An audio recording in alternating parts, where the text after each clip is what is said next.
And after just 6 months on the job, Xabi Alonso is no longer the manager of Real Madrid. Here is the statement from the club. Real Madrid announces that by mutual agreement, we'll talk about that in a second, between the club and Xabi Alonso, it has been decided to end his time as the coach of the first team. Xabi Alonso will always have the affection and admiration of all Madridismo because he is a Real Madrid legend and has always represented the values of our club. Real Madrid will always be his home. Our club thanks Xabi Alonso and his entire technical team for their work and dedication throughout this time and wishes them the best of luck in the new stage of their lives.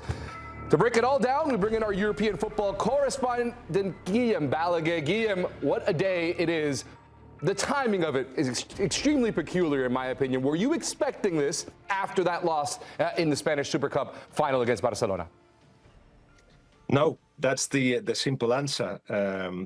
Neither was Xabi Alonso, by the way. It just didn't feel the right time. He was close, very, very close to be sacked in December.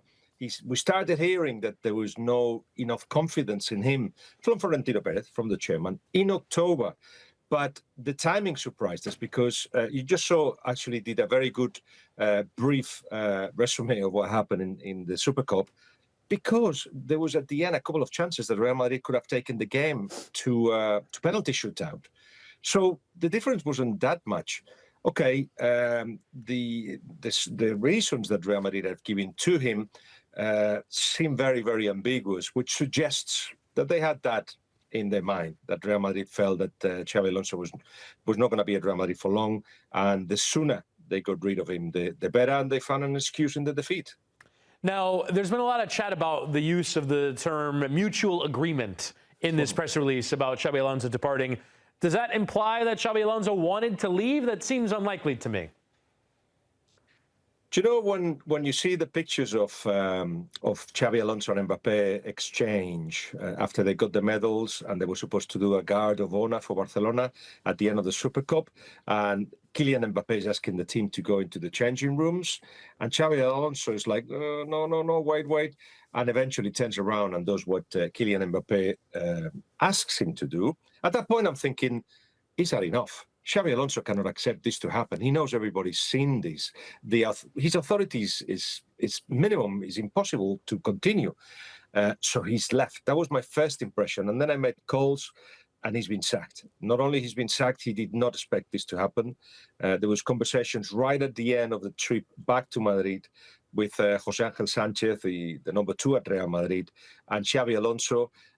Then today he got a call just before the board meeting, extraordinary board meeting at 4:30 Spanish time, in which they basically told him there's only one theme on the table, which is that, you're sacking, so be ready. And then after that, there were conversations with the agent, and everything was agreed very, very quickly. So there was surprise from me, from everybody, from Xabi Alonso himself. And I will tell you something else that comes from people very close to Xabi. There was relief, because all the things that you described earlier, they're all absolutely true. The whole thing was not working. But what reasons was he given for Real Madrid to make this decision? Because, again, it's just 6 months in charge of Real Madrid, and already they said the project is not working and they're moving on, and he wasn't expecting it. So what were the reasons that the club gave to him to justify this move?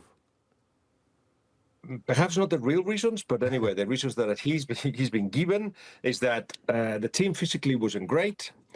He hasn't improved players. He hasn't imposed his style and methodology and way of working and all the things that he said he was going to do. Rock and roll called it. None of that.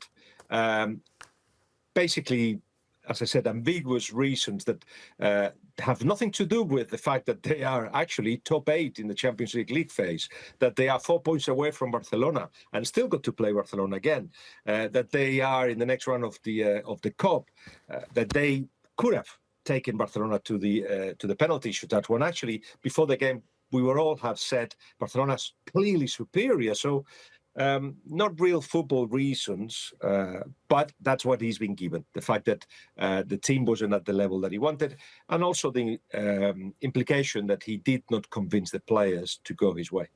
And I think that's sort of the next big point to hit on, the sort of idea of the Real Madrid players basically saying, we're not having it. We don't want to execute what you want us to do. How much is this an indication of how much power the players have at Real Madrid and much they have the ear of the president, Florentino Perez?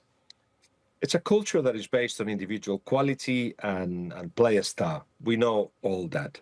By the way, when we talk about Real Madrid, a lot of the tone from commentators, perhaps from myself as well, is that, oh my God, what is Real Madrid doing again? This is the most successful club in the 20th century and 21st century. So what they do is normally right. So certainly they felt that this star system of players that they've got, the combination of which just did not accept what Xabi Alonso wanted to do. So it was time to move on.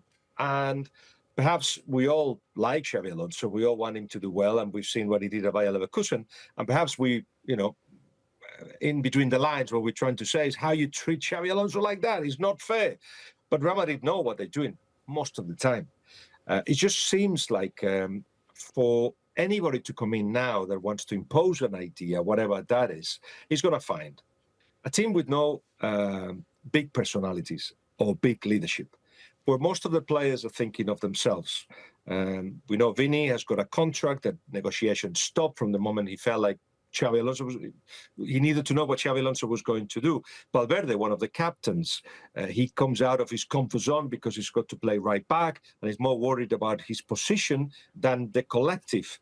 You've got Mbappé worrying about his stats. He's doing well with his stats. Numbers are great, 59 goals in a calendar year, equaling Cristiano Ronaldo, but actually he was injured in some of these games. He was always thinking of the stats. The likes of Courtois, normally very vocal in press conferences and in mix zones, inside the changing room just wasn't given much because he felt that the team had lost all confidence in Xabi Alonso. But the thing is, it all started in minute one. When Xabi Alonso arrives at Real Madrid, and this is when he's at his strongest, no? When a manager arrives at a club, he actually did not want to manage Real Madrid at the Club World Cup. And Real Madrid did not even give him an option. It wasn't even negotiated. It wasn't even discussed. No, sorry, you are going. That's it. End of. So one thing that he wanted to do wasn't going to work. Authority lost straight away. And then, of course, he wanted a holding midfielder. He wanted Zubimendi. Nah, you're going to have to use what you've got. So all in all, things did not work from the beginning. It is interesting. And the pressure that comes with being the Real Madrid manager is evident. That pressure now passes on to Álvaro Arbeloa. He's going to be given this opportunity, it seems, Guillem. What are your thoughts on him taking over, obviously, a pressure-filled job, but is it the right moment for him to maybe push forward with this team? It's a bit, on a personal level, it's a bit emotional to actually see first Xabi Alonso and then Álvaro Arbeloa, two close friends of his time at Liverpool. We were three emigrants just enjoying football at the time. But what I didn't picture is that one was going to replace the other, and Real Madrid, no less. But quite clearly, Álvaro Arbeloa is a club man. His main aim will be obviously to challenge for titles, no doubt about it.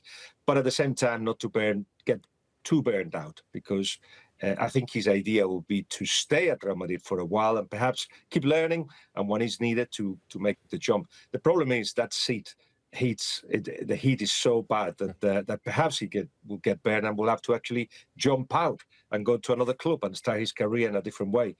But it was either him or Santi Solari who done that kind of firework job earlier in his time at Real Madrid as a director. He's now one of the important decision makers at the club. The club decided not to put him again in that position, and instead they put Arbeloa, who is a manager. No, I'll start again. He's a coach who doesn't have the respect of the players yet. He's going to have to earn it. Interesting. Guillem Balagué, thanks so much for joining us here on a historic day at Real Madrid. Xabi Alonso out as manager of Real Madrid. Thanks. Cheers.